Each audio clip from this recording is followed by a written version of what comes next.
Okay, some other things you can do with a set. You can loop through, just like we've looped through some data structures in the past. So you can loop through just the same with a set. You can test if things are in sets or not in sets. So checking if banana is in the set, same as doing it in if statement form. It doesn't matter, but you can just see that works. You can add multiple items at a time. So if you want to update and you put loads in, then it will add them at the same time. You can check the length of a set. It will tell you how many items are in. You can discard an item. Now, discarding is quite useful because discarding is good if it will get rid of an item. But unlike remove, if you have an item in here that you discard that doesn't exist, it won't error. All right, but if you try and delete an item that doesn't exist, you will get an error. So you can remove the last item with the .pop in again. You can still do that. So it'll pop off cherry, and you see the set finally doesn't have cherry in. You can clear a set, so that will empty the set and leave it blank. You can delete a set, then that's going to error because I'm trying to print a set that doesn't exist, but it has deleted, because if I go like that, look, you'll see there's no errors, just because I'm trying to print something that's deleted. Right, now, these are the methods that are going to be more useful, especially when you get to A level. Okay, so, and you'll soon work out why. So, if we run this, what the difference method does is it creates a set which only contains items. I need to print Z out. Which only sets items which the two sets have in common. So, or is it two sets? It must be do not have in common.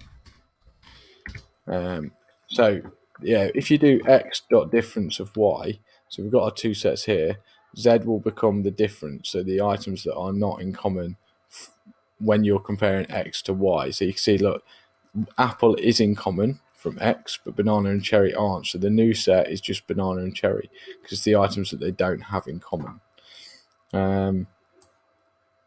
You could remove items that appear in both sets using difference update. So then so it's going to remove apple because it appears in both sets. You can use intersection, which is a way to create a set which contains items that appear in both.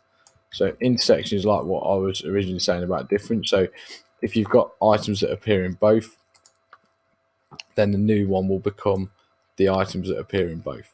So if you want to compare two sets with each other and just want the common values, then intersection works quite well. You can do intersection update, which will be the opposite. So intersection update, which will be the items. Use intersection update. All right, okay. I might have got that one wrong. But yeah, I thought intersection update was the opposite, but I'll come back to that. I've never had to use that myself. This one's more useful though. So just use intersection for that last one.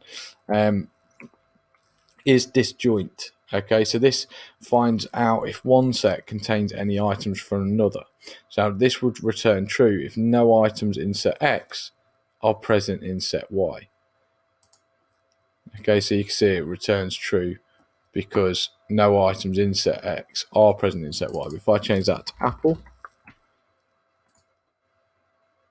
it returns false because there is a common value. This one will check if one is a subset of another. Okay, so a subset is basically if all items in one are present in the other. So is X a subset of Y because A, B, and C are in there? Well, that should be true because you can see this is a subset of this because A, B, and C. Where if I add here Z, which isn't in this one, it's no longer a true subset. Okay, so that's false. So you can check if they're subsets. You can check if it's a superset. A superset is when all items in set Y are present in X. So that's known as a superset as well as a subset. It's not just if. So a subset can be if all items are present, but there might be slight difference. But if every item is present, then it can also be known as a superset. Okay, nearly done.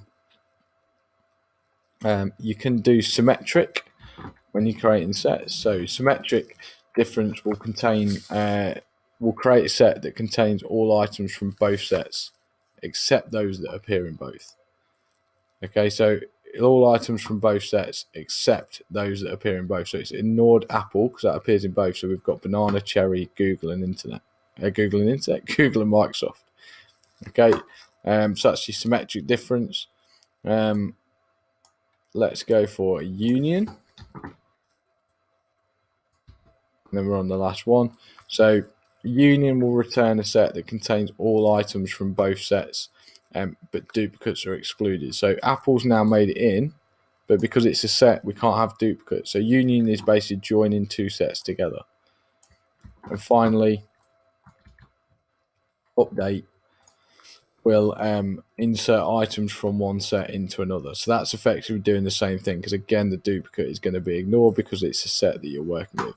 Now, sets, I would say at GCSE, I've never seen a student need sets, but I can't say that going forward forever. But based on the last so many years I've been teaching, I've never seen sets be needed. And most A-level projects, again, I've never seen people typically need sets, but there are situations where if you're doing something specific enough, the ability to cross-reference data and check for commonalities between two groups of data structures is quite useful, and this is where sets sort of owns. This is where sets are best.